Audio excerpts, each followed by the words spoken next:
Hey guys, welcome back to Clownfish TV. This is Kneon. I am here with Geeky Sparkles. Hello. And put some more money in the Clownfish Was Right jar. I'd rather you not have to do that, but we're finding out that, yeah, things are pretty bad in the animation industry. We had Super Galactic Fantastic Dimension by Jerry Sr. Thank you very much, by the way. Sent this link over last night saying that we're being proven right over again and again. And, over. Sorry, I'm trying to read this. Sorry. It's like I'm out of it too. It's late. Saying that we've been proven right again and again. And here's another video from another animation industry professional on YouTube saying that, oh my God, guys, things are really, really bad right now. No, you don't say. And I'm sorry, they're probably going to get worse. He actually says they are probably going to get worse. There have been several animation industry professionals that have said that things are going to get worse because there are a lot of issues going on here. We have consolidation of Hollywood. We have a lot of animated series not being greenlit because they cost too damn much money and they don't have a return. We've had multiple misfires at the box office, even from Disney, Pixar. I'm just sitting here thinking, like, we tried to warn you guys repeatedly. And, there was this misconception that because we were, like, sounding the alarm that somehow either, one, we were, like, thrilled to death it was happening, which we made clear over and over again what we weren't. No. Or, two, somehow we were, like, lying and making up shit. And it's like, we weren't. We were just telling you, like, look, guys, we're seeing these patterns. This is probably not good. Get out while you can. Change while you can. Do your own stuff. Go set that up while you can. And oh my gosh, the meltdowns over us just pointing out the obvious. And now here it comes. Yeah, we just to give you a little background here. I mean, we do know a lot of people in the animation industry. You don't know anything about animation except for you got it all right. But whatever. Yeah. We do talk to people. We actually were with Channel Frederator for a while. We knew people over there. We've pitched shows before. We've pitched Had shows stuff with optioned Disney before. We got stuff optioned to Disney XD back in the day. Look, we've been around the block, right? And everybody's telling us the same thing, effectively, which is things are not good. People are trying to put a positive spin on it because they don't want to freak out all the wannabe animators. But all you have to do is go out to Reddit and go to the animation career subreddit, and you'll see how bad things really are. You've got people that have worked in this industry for years, for decades, not being able to find work. And how long have we told them this was coming? I mean, at least a year, possibly 2 years. Yeah, it's been a while. And we kept saying, hey, look, is this going to happen? So now's the time to take action, either change your career or maybe get your friends together, go start your own studio, start your own projects, because maybe you can undercut the bigger studios for the same amount of work. Things like that. We kept telling you and telling you and telling you. And all we got was just abuse and bullshit. And here we are. If you had listened when we told you.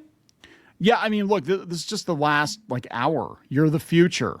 To all young artists stepping into animation, I see a lot of worry about out there. Good luck with that. Yeah, how are things looking for 2D rig builders, the future of 3D animation? After 8 years in the industry, it's time to apply for part-time jobs. Less than 10% of students trying to enter animation will actually break in. Yep. I don't know what to tell you. They told you things were great because colleges, they want your money, right? So they're going to tell you. And the ones for animation are ridiculously expensive. Yes. And we had, a couple of people that really had major hate boners for us. They actually, one person in particular. How's that going, Sia? One person in particular basically built their channel off of taking a shit on us, and it turned out that we were right. And I'm pretty sure they deleted a lot of those videos. Where it came to a head with me and where I was just absolutely disgusted was Maxwell Adams, who is the creator of Billy and Mandy, was on Threads talking about how bad things were. And he actually mentioned us, just said, hey, I've been watching Clownfish TV videos and they're right. They're right about this. And it's like, well, and we're still right now too. So, and I don't even know Maxwell Adams, but we know some of his contemporaries, right? We talked to people, and he said, yeah, this is true. And he was like having to auction off his personal belongings, and it was horrible to read. I mean, this is a guy who you thought made it big, right? And they told him to By they, I mean a bunch of like 22-year-old activists told him to shut the hell up and not mention us because we were like alt-right Nazis because we said, hey guys, the animation industry is not in a very good place right now. That's all we did. Basically, all you have to do is just tell them the truth. But if it's not what they want to hear, they either label you as a liar or it's negative or you're a grifter or whatever makes them feel better. You hate artists. You know what? Then you deserve what you get because we were trying to warn you. So you effing deserve everything you get. Because we were like, because immediately, because we didn't say what you wanted to hear, we were lying. We weren't lying. And now we're going to talk about how we weren't lying. But before we get into it any further. Please subscribe for more pop culture news, views, and rants, guys. You'll get a woohoo if you do. Woohoo. Make sure you've filled out your survey if you back the Halloween pins. Those are shipping. We still have a bunch of people that haven't filled their surveys out yet. And I think, Kickstarter might be new for some of you. It's not like Indiegogo where they collect your shipping information when you pay. They collect the money and your shipping information after the campaign ends, which is kind of weird, but that's how they do it. So make sure you filled your survey out or we can't ship you anything because we don't know where to send it to. So, let's look at this video again. Hat tip to Super Galactic Fantastic Dimension by Jerry Sr. And we're going to go through and see what this guy has to say. So this is Eric Calderon, I think it is. Calderon. He's been doing this for, I don't know, he's been doing this for 30 years now. And he has a YouTube channel, Surviving Animation. And he's like, yeah, it's not good. Things are not good. And this is probably the 8th or 9th, I'm not even kidding, 8th or 9th video in the last year that I've seen from people who have been working in the industry for a very long time who are saying... Did they get called grifters? Did they get told they were lying? Did they get told they don't know what they're talking about? They don't know anything? They're literal Nazis. Are you a literal Nazi? You don't like my cartoon show. You don't like Grom or whatever it is. You're a Nazi. Glom. Yeah, I don't know. Grom. I don't know what it's called. But anyway. I don't know. So we're gonna speed this up a little bit, watch a little bit of it. Again, go out to his channel, Surviving Animation, to watch the full video. But we'll speed it up. We'll do 1.5 times. Let's see if we can do that. Make sure Geeky can hear. Different, and you can hear. Yep. All right. Let's look at this. This is going to be a sad video, guys. Today's a little bit different, and I'm going to make a video that I didn't think that I would make, but I think it's really important to do this kind of video right now. This video is actually really kind of some hard knocks, some real truths, and some difficult situations that we've all got to face right now in the business of cartoons. And that is that things are never going to be the same again, that you'll probably never pitch again, that there are no jobs out there except for business opportunities that you make, and what you'll do next. What? Practically you Hitler. You have to go find your own and make your own things and maybe make your own studio and all. What? No. Clearly an alt-right Yahtzee. Oh my God. Completely a grifter. Yeah, I know. I'm just like doesn't know anything about animation. This is like, look, it's like Tuesday for us. Like we get this all the time, and we do. I mean, I'm not trying to brag. I'm not trying to whatever, but we do talk to a lot of people. We talk to a lot of people all over the place, different industries. We've been doing this for a while. We knew a lot of people before we started doing this. We just fall off the turnip. You just started doing this and you don't know anything. Yeah, people are like, you don't know anything about comics. I'm like, bitch, we were getting invited as guests to big I saw conventions. you posted a picture up with your name on. Oh, Wizard? Yeah. My you name on the panel with the other comic pros, yeah. Worked on Eisner nominated and Eisner winning books. Worked on, like, we had a shop. We've done a whole bunch of stuff, and people were just like, you don't know anything about it. I was like, shut the fuck up. Anyway, let's listen to this guy because he is correct, and we have heard this story so many times. It's heartbreaking. It really is. Is probably not going to be on any kind of big screen. Hey there, welcome back to Surviving Animation, your guide to making it in the business of cartoons. My name's Eric Calderon. This is a little bit different for me because I think I pride myself as someone with a generally positive attitude, and I've been in the business for 30 years. So okay, but here's the thing: this is what they keep on mixing up. Negativity and honesty are not the same thing. And it's like, positive attitude. You can have a positive attitude, the cows come home, and you can still have a positive attitude, but the truth is the truth, and the reality is the reality. And you can still say, glass is half full, but the reality is there's only the glass only has about half of water in it. And you can spin it however you want, but honesty and negativity are not the same thing.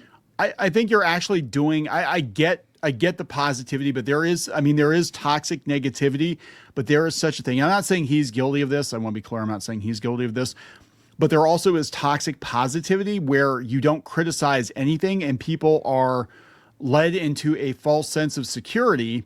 And I think that we have an entire generation of people, because they're trying to be so damn positive, that they're not hearing the cold reality of the business side of things, right? And like you look at, there's been a lot of discussion lately about Jim Shooter in comics, and Jim Shooter was the Marvel editor in the 70s and 80s, and he was a tough cookie, right? But he was very business minded, and a lot of people didn't like him because he was very business minded. But when he left Marvel or got pushed out of Marvel, things fell apart, right? Not long after that, because everybody just, it was a free for all and they were chasing the quick buck and all that. But he told people things they did not want to hear. It did not make him popular. But you look at his track record, and it was stellar. It was like Simon Cowell. You know, for years, it's like he's so mean. It's like, no, he's just like, don't waste your time because there's no way it's going to happen. Again, honesty and negativity are not necessarily the same thing. I think in animation, Fred Seibert's one of those guys that he'll tell you to your face that he actually got, I remember he got this Fred from Frederator. He actually got into it with some people on an animation forum because they were doing Bee and Puppy. I remember this because we were there at the time. They were doing Bee and Puppy Cat, and these people were getting in his face because they were like, $750,000 for an animated pilot. That's ridiculous. That's highway robbery. What Actually, the hell? That's pretty low. Yeah, and that's what he said. He said, just tell me you don't know anything about the animation industry without, he's like, that is ridiculously low for a brand new series concept. We have to do all the stuff from scratch, all the character designs, the turnarounds, all that stuff. We have to do it from scratch. And we have to cast people and whatever. And these people were just attacking him like, you're greedy, you're pocketing that money. He's like, there's hardly going to be anything left, and we're probably going to have to kick in extra money just to get this thing off the ground. Low. Yeah, that was low then. Anyway, continue. Let's continue.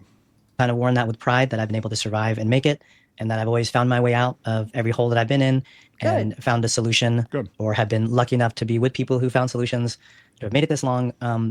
But I thought for a moment that maybe this is not the right time for almost inappropriate toxic positivity. I think maybe right now is a good moment to just sit and really understand just how bad things are, and really accept it, really almost mourn it, and really sit in the darkness a little bit and come to full realization that things have completely changed.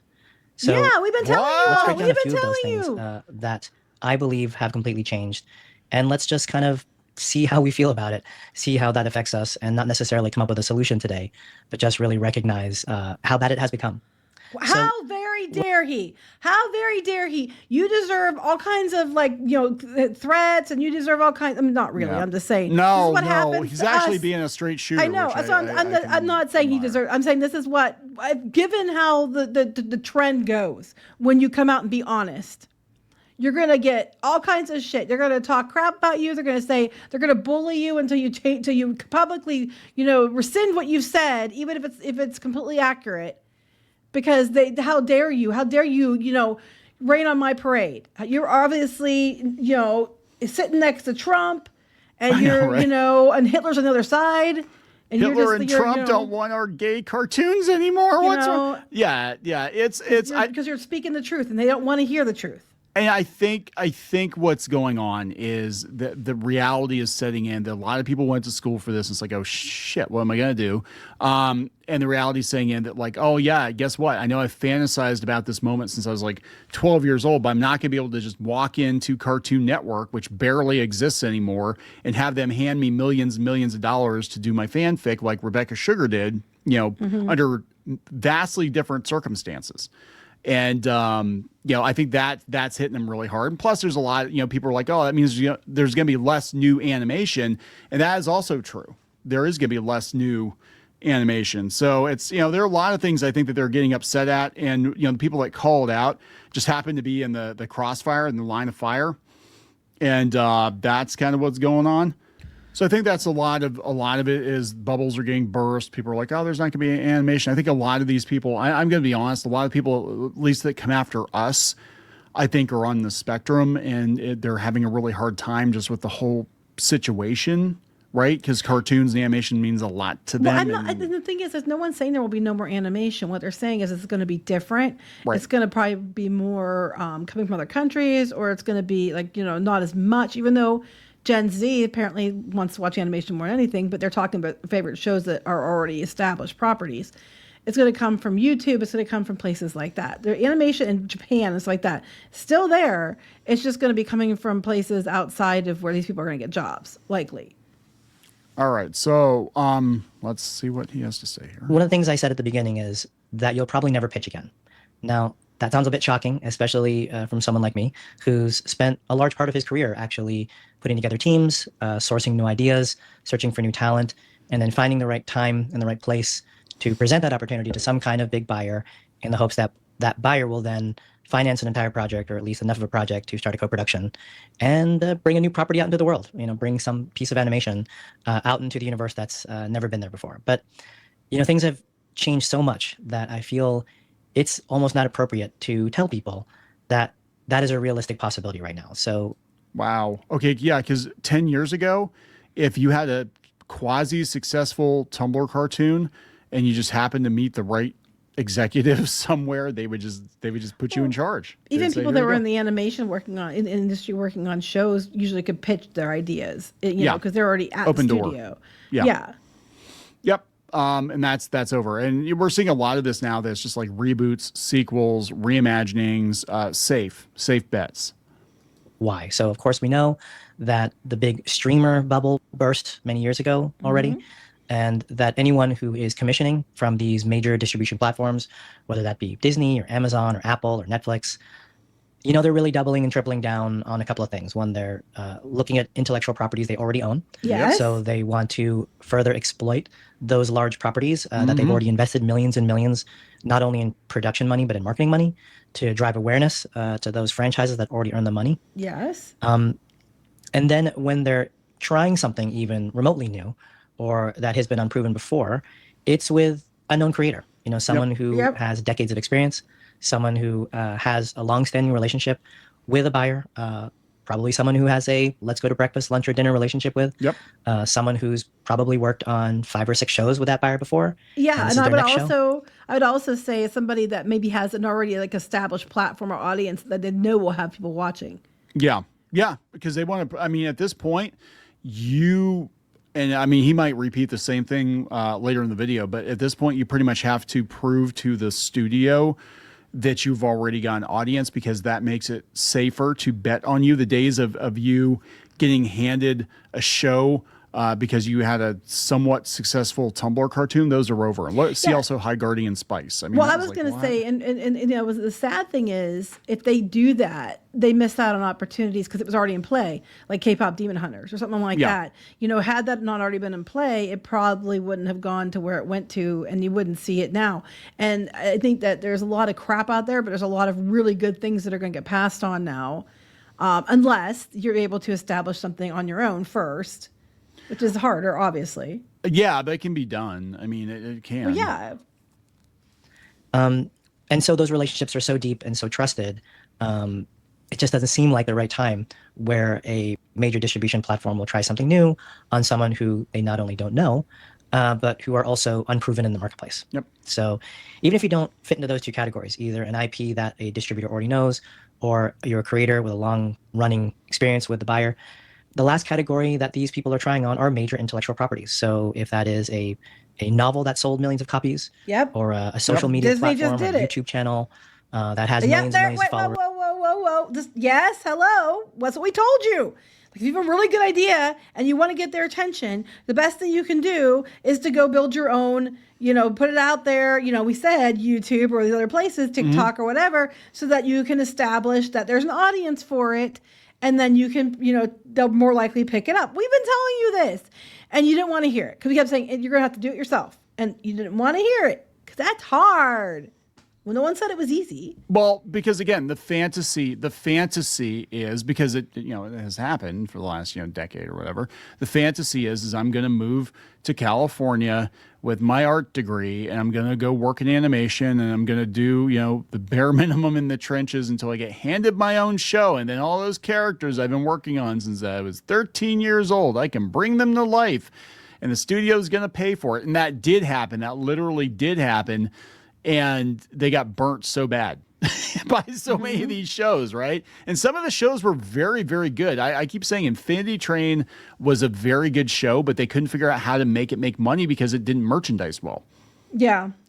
It was a good show, but you couldn't sell merch. That's something else. That's why they're basing on intellectual properties they already own, is because it has to supplement it. One, you're going to bring a lot of people to the theater, but the merchandise sales just far exceed what theatrical takes are going to be.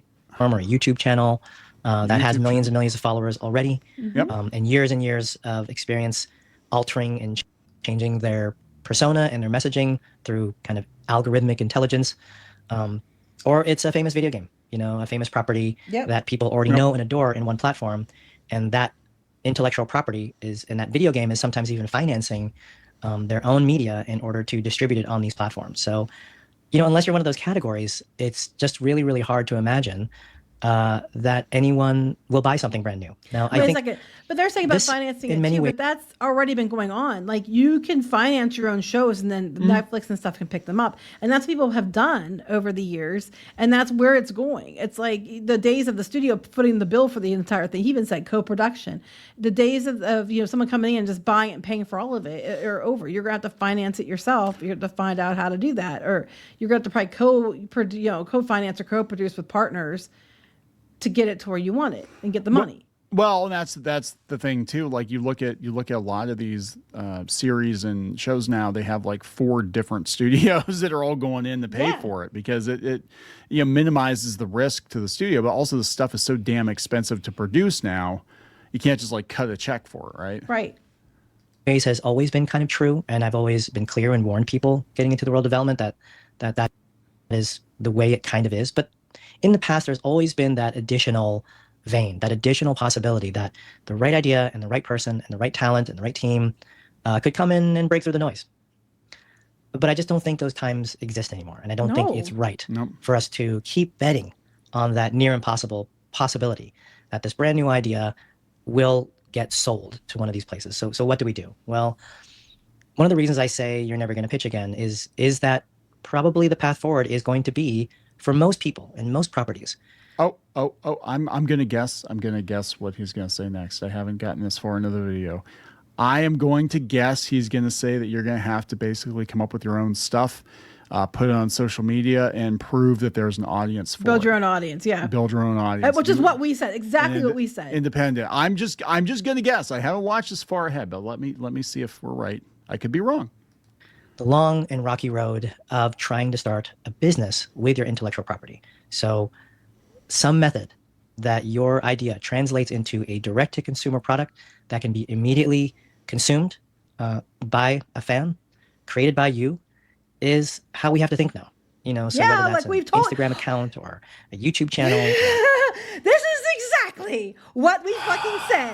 That led to all the harassment and bullshit, and like they're still losing their crap over us. And see, I'm making videos and all this shit. This is exactly what we said. Exactly what we said. And we've been telling you this for like a couple years now. We said this was coming. We've been telling you and telling you and telling you. And, it's not because we're like neither or right. It's because we're telling you, we're warning you so you can pivot. And we're like, you need to pivot. And you're just like, fuck you. You don't know what you're talking about. Well, apparently we fucking do, don't we? You know what? I'm not even going to give people the heads up anymore. I'm just going to let them run headfirst into the wood chipper. Just be like, you know what? You think you know better? You think you know better? Go fail. Please do. You know what? Here's my ass. It's like Willy Wonka. Here's my ass. Kiss it. Whoa, she's actually doing the gesture. Kiss my ass, you dickwads. So, Yeah, and I would say the vast majority of people actually, even if they don't agree with us, they were decent about it. But we do have, like I said, we've gotten so much harassment over the last couple of years just for saying that the industry is headed for an iceberg, and they cannot wrap their heads around it. And I'm like, you know what? I guess my thing is, like, if you're that stupid, Darwinism, like, you're not going to make it anyway. If you're really that dumb and you really are that naive and you're really that Pollyanna about things, you're not going to make it. You do not have what it takes to make it in the entertainment business, any entertainment business, whether it's Hollywood or YouTube or, websites or comic books or anything. You don't have what it takes, because you have to be more than just creative. You have to be more than just charismatic. You got to have some kind of a business sense. You got to be able to stick it out. You got to listen to good advice when you get it, reject the bad advice. But if somebody who's done it says, hey, this is how you do it, and they're being sincere and they're not just trying to throw you for a loop, because that happens too. And you'll learn, what would we possibly have gained? Nothing. For warning people this is going to happen. It's like this, we're seeing this is what's going to happen. It's not going to look good. Same with like the strikes and everything else. Everything we said was going to happen. Yeah. We gain nothing. No. And it's just, it's really just observation. It really is just like looking at patterns and being like, look, you do ABC thing, XYZ thing is going to happen, because we can, go by history and whatever. And all the dominoes are falling down. It's not just in animation, it's all of Hollywood, but animation to Hollywood executives is not as valuable as the live action stuff, because it doesn't have as much appeal as the live action stuff. And if you're going to do cartoons, a lot of executives are going to look at as a product for children. So you have to, he's right, you have to have something you can sell, whether it's plushies or games or something. Why the hell tangible that people can, watch or, interact with. My son, he's a huge kaiju fan. He loves Ultraman. He loves Godzilla. And he's even lamenting that Ultraman now exists just to sell vinyl toys, figures in Japan. That all the new series are about collecting these figures, but that's probably what keeps the show on the air. Mm-hmm. Right? It's toy sales. Like the 80s wasn't, there was method to the madness.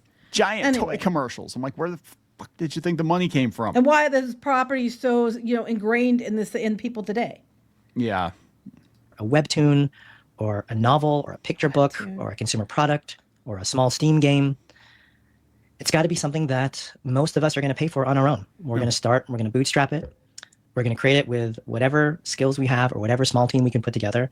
And we're going to fight hard. We're going to fight hard in the small independent marketplaces to try to get one fan. Pause it. Like when I said, you're probably better off to get your friends together. And if you're an animator, get your friends together and start your own thing and undercut other people or go independent, make your own stuff, because that's the way forward. Because, the days of just going into a warm chair and the big studios paying for everything are over. And to undercut and compete against foreign companies, you might need to do your own. And since you're more nimble because you're small, you probably can do it. You mean like that? I'm not mad at this person. I'm just saying. No, he's actually like people like this. I mean, this guy's got a lot of experience. We talk to people that have a lot of experience.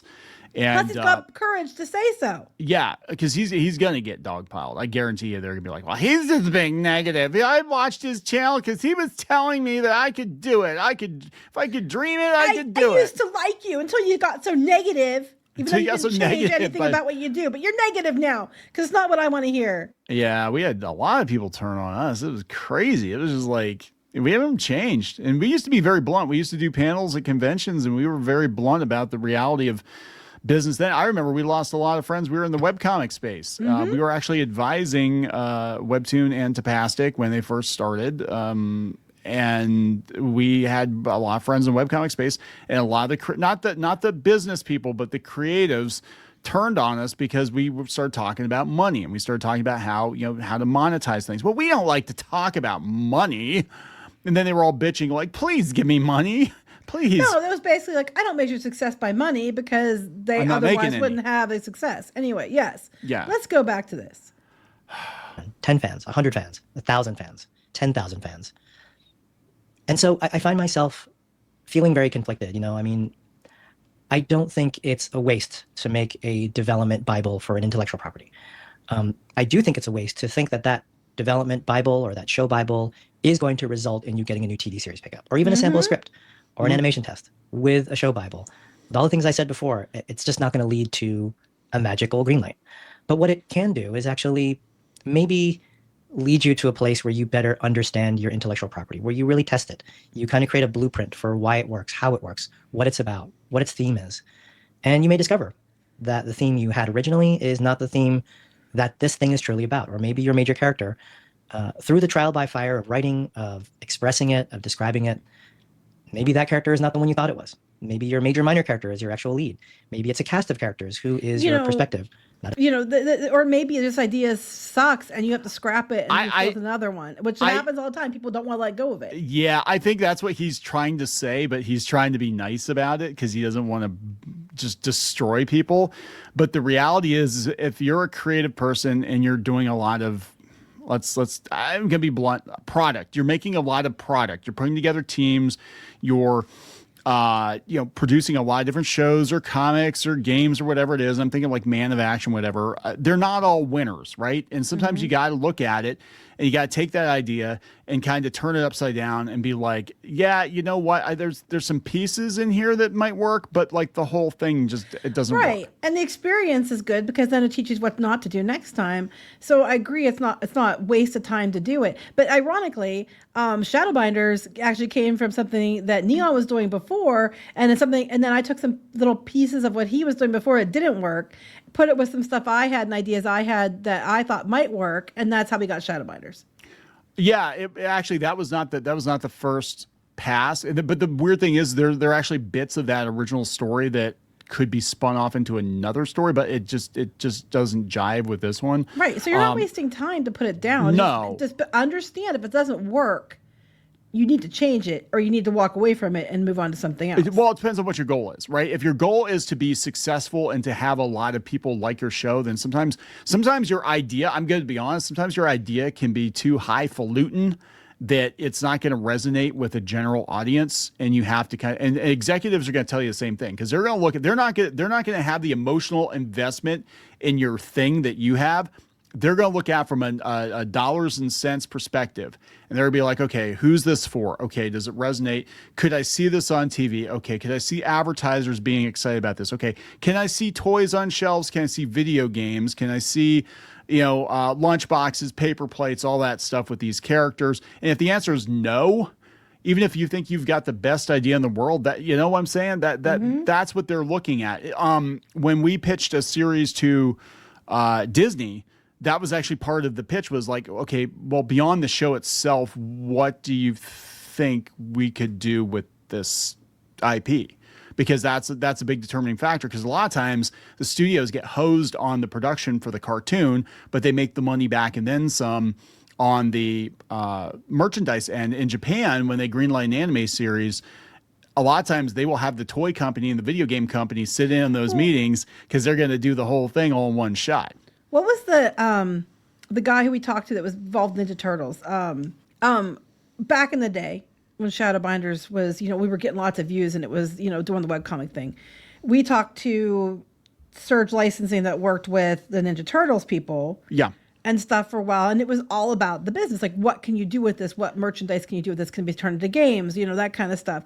And the comic was only around for what, like 3 years, 4 years at that time? It's like 3 or 4 years at that point. Yeah. And it was all because, how can you take this and make it bigger than it is? Because if you have a good story, that's great, but you need to be able to visualize it in something bigger. And we talked to people, and even Katian was talking to us for a while about. It was look, about doing a steampunk thing. It's like we've done this before. Yeah, this is the Mayfair games. That was a whole thing. Yeah.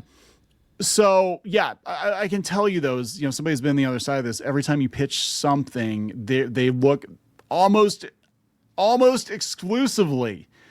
The people who hold the purse strings look at what it's going to cost and are they going to get a return on their investment? Are they going to make money? Are they going to make money? That's it. That's all they care about. So you need to think this through. And yeah, you might have to compromise your vision a little bit to get it through, right? And Disney, all they care about is they're only doing things that they think they're going to make money, even if it means just sequels. Yes. So, anyway, sorry, continue. We'll get, okay. we'll get to this video eventually. Well, he's basically like you need to prove that, people are toys or subscribe or become they're willing to buy your stuff, right? Yeah. A Patreon member, or just find a way that they are so fascinated, so enamored by your original property that they're willing to pay for the experience to be in the worlds that you've created with the characters that you've created. So, I find myself almost frustrated saying these things out loud because, there's this optimistic side of me that just wants to counter all the negativity I feel like I'm kind of putting out right now. But the other side of me is reminded that until we truly, truly accept that something is not worth spending our efforts towards, has too low a chance of success for us to continue. Only when we truly accept that and truly feel, almost the sadness that it's just not possible right now. That's the only way we're going to let it go. And the only way we're going to find our way forward. Yeah, or we're taking apologies now. You can send them at any time. He is trying. I can tell he actually does care about his audience. I will give him that. And he's trying to let people down easy.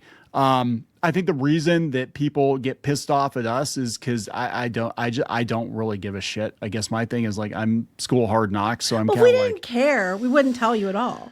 Yeah, but I get tired of like having it like, look, and I ran into this too. When I was younger, I used to run into these like grouchy old editors or, executives, and they're world weary and people hated them. And I talked about Jim Shooter. He was one that, a lot of people didn't like him because he was very blunt.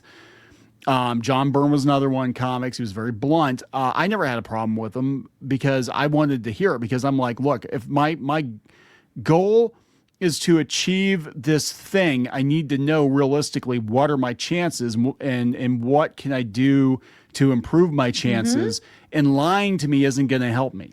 That's why I keep thinking Simon Cowell, because like in the old, I think he's nicer now. Than he got married and had kids, he got nicer. But back in the day, people are like, he's so mean. It's like, no, because he's just basically telling you, it's like, you have no chance in hell, and I'm not going to have you spend, if I give you a little bit of hope, you're going to spend years chasing something that's never going to happen when you could maybe be amazing at something else, and you're going to miss that opportunity because you're chasing something that's not going to happen. And just because you're not good at singing or doing this doesn't mean you aren't great at doing something else. Right. And you're going to completely miss it because you're chasing something that you can't do. So I think honesty, things like this situation necessitate honesty. You're not saying you can't do it. He's not saying you can't do it. He's saying the same thing we said, which was he's nicer about it. You're going to find creative ways to do it, which is what we told you. Yeah, he's much nicer about it, but he's we just didn't beat around the bush. No, but we've also got, years of people just being so damn nasty and calling us liars. And I'm like, hopefully he doesn't get, I'm hoping people have come to grips with it and he doesn't get anywhere near the amount of crap we got. Yeah. Or the Billy Mandy guy got, or other people have mentioned that broke my heart. Because one, I was like, man, Maxwell Adams can't. It's like, don't blame us, dude. It's not our fault. But then they were attacking him, and the people that were attacking him, I can almost guarantee you, none of these people were actually working in the industry. They were a bunch of wannabes, and they were telling this guy who was a veteran, who was successful, who was living the dream, to shut the hell up because, Clownfish TV. Meanwhile, he's selling his stuff because things are that bad, and he's him, right? Like, that's what's so damn depressing about it. Is like, you guys are just like, God, you're lying to yourselves, you're lying to everybody else, and then you're the one calling us liars, or people who are speaking the truth. You're calling them liars. It's like, what's it going to take to get through to you? But then the reality is, a lot of these people, it's never going to get through to them because they're delusional. They're living in a fantasy world where they're going to walk into some studio with a half-ass something scribbled in a notebook from when they were, like I said, 13 years old, and be like, can money please give me millions of dollars to do my fanfic, or you're a bigot, Nazi, homophobe. And yeah, so this is interesting. He's talking. We're not going to go through the whole. We'll just skip around here. The end. Taking too long. Sorry, guys. But he's basically like, maybe you should give up. Maybe you should find another job. Maybe he says that. Yeah. Intellectual property. There's not someone out there with a big bag of gold just waiting to give to you because your idea is awesome. Literally what we just said. Wow. Wow. Let's just run. I've never seen this. You haven't watched the whole. I didn't watch this far into it. God, I feel bad for him because they're gonna come after him. Because I think it's been since it's not just him saying it now. They might be more warmed up to the idea of reality, because we were saying it way before the reality sunk in for people that would know. Yeah.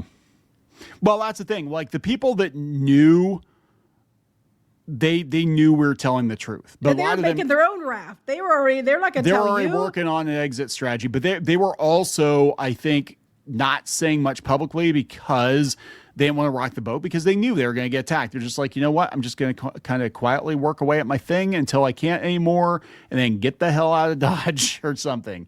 Or, so yeah, let's rewind this part here real quick, because this is important. Intellectual property. There's not someone out there with a big bag of gold just waiting to give to you because your idea is awesome. You're gonna have to grow that business yourself. You're gonna have to find another source of income or plan your life accordingly. That this particular property will not gain you income for a while, 6 months, 1 year, 2 years. I mean, I've had this channel now for 8 years, and there were a lot of years where it made no money. There were some years where it made a little more money. And I can very thankfully say the past 2 years, it's earned me some money, not enough for a full-time job. But the community that I built with this, the consultations that I've done, the work that's resulted from those consultations, it's got me somewhere. And I'm going to keep at it. So I'm going to be a consultant now. Is that what he's basically saying? Yeah, I think he's doing, I went to his website. I think he's doing consulting now. But I mean, the guy's got 30 years of experience. I will take his advice over someone who's like, I graduated from SCAD last year and I'm going to tell you everything you need to know. But yeah, I'm not going to play more of this. You guys go out, watch his video, and I actually sped it up. He doesn't sound like he has a high pitched voice like that, but I can tell this is hard for him. I can tell this is hard because he knows his audience, and I think he knows he's telling them what they're not going to want to hear. Honesty is hard and that's what we find this out all the time. Because if you have the guts to speak up, you're going to face a lot of people who don't want you to talk, don't want you to speak up for whatever reason, whatever the motivation is. And they will do anything they can to silence you because they don't want to hear it. And so, especially someone who's been in the industry, a while, it takes a lot of, guts to stand up. So yeah, so good on him for that. But yeah, I mean, I felt that we should do this video because I'm trying to tell you, it's not just us, guys. It's definitely not just us. There's so many. I also wanted this video to be like, screw you. We told you so in your face. We were right. You can send apologies. Yeah, right. There's never going to be an apology. Get bent otherwise, and there will never be an apology. Stop screeching because you were wrong. We were right. We've told you, and we've told you again and again. God, and it wasn't for any gain on our part. We were trying to warn you. No, as these cartoon stands, I swear to God, I mean, this is, we're not going to go into a whole lot of detail, but I mean, we've had some bullshit we've had to deal with in the real world because of these kinds of people. And it's always the cartoon stands, always. And you find out what irritates them. It's like, well, 5 years ago, you said something bad about She-Ra. And it's like, what the hell? Like, you're still, there's just you didn't like Kevin Smith, and you lied. You lied about what he was going to do. And I'm like, no, I never lied. We told you the truth. God, we didn't lie. Just because you don't like it doesn't mean it's a lie. There's a lot of, like I said, there are a lot of people that have some mental issues, I think, that are just naturally gravitate toward cartoons. I'm not saying everybody who likes cartoons has mental issues. No, because we like cartoons. Not saying that. We like toys. We can't say anything. Right, I mean, but people might argue I have mental issues, and sometimes I do. It does attract or tend to attract. I don't know what it is. I'm sure there's some psychology to it. That's a whole nother video, but it feels like people who are fixated on fantasy, who spend a lot of time in fantasy, I think start to live fantasies in their heads. You know what I'm saying? Mm-hmm. Like the fanfics, the shipping, they gravitate toward role playing because they can live out their characters, their fantasies. They want to make cartoons because they have their fantasies out there and make it real.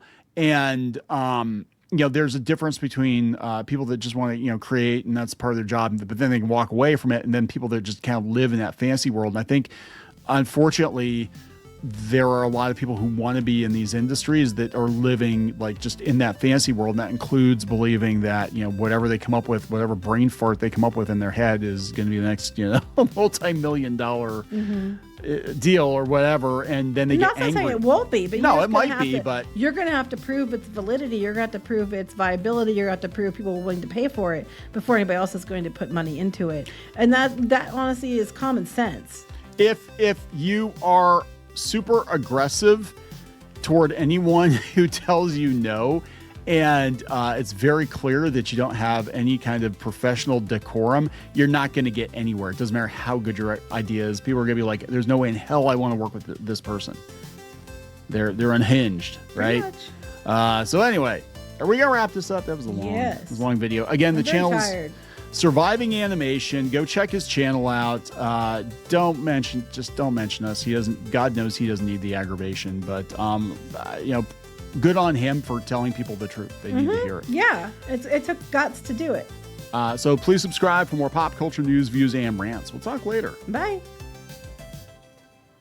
For more pop culture news, views, and rants, go to news.clownfishtv.com. That's news.clownfishtv.com.